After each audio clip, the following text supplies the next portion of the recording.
Hey there!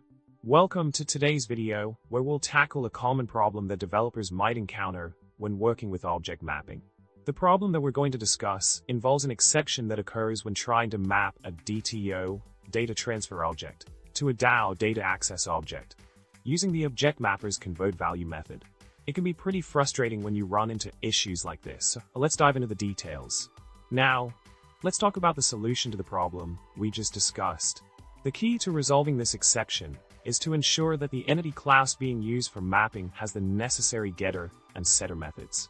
In this case, the object mapper requires these methods to properly map the object fields, and by adding the getter and setter annotations from Lombok to the entity class, the issue can be successfully addressed.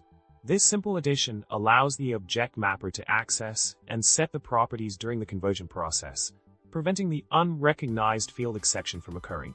In summary, encountering exceptions like the one we discussed while trying to map objects using object mapper is a common issue that could be easily resolved by ensuring that the entity class has the necessary getter and setter methods.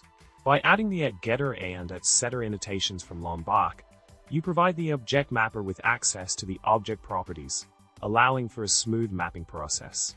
And with that, we've successfully tackled the problem and found a solution.